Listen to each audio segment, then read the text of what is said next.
you come back feeling refreshed, like you went on a holiday, and you need to relearn everything for the first hour. It's really a massive mind vacation.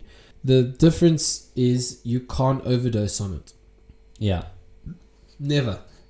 Because what people say is mushrooms lose their magic. Okay.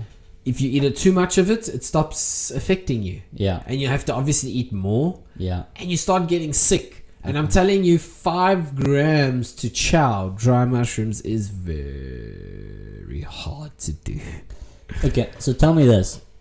What do you think someone who is very critical of mushrooms, how would they talk about it? Because I'm hearing from you these pretty fantastic things. I've had my own very limited experience.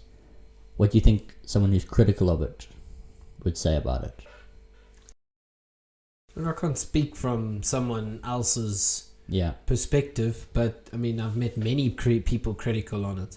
People, I mean, drugs is drugs to some people. So that's sort of ignorance, though, right? That's sort of like a very... It's an umbrella term, and there's one term to explain heroin straight through to weed is all one big, nasty, dangerous drug. Sure.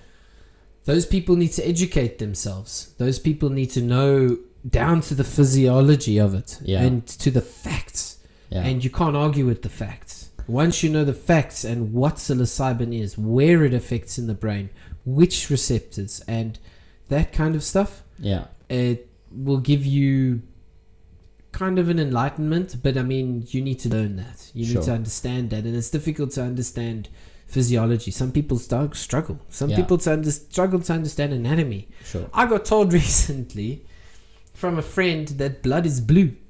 Your veins are blue. Yeah. Inside there, it's blue. Yeah. And I said, it's not physically blue. And he looked at me, and it's interesting because we are caught up in the regular world, making money, doing our thing, doing well, nothing wrong, very smart, fit, active, doesn't matter. But certain things will always lack. And the more you learn, the less you know. I agree with that. That's something I try because recently I heard via that someone I had worked with at some point in my life had also thought I was arrogant, and I had this sort of a bit of a moment, because that's not really typically how I see myself. I actually, do struggle with feeling that I'm too quiet, too everything, right? And so hearing arrogant was strange, but the whole attitude of the more you learn, the more you know is out there, and that you know nothing about all these things that are out there. Yeah. And shit, it's I mean, you have any hobbies other than work? Something you exploring, building, growing? Like and subscribe for charity. We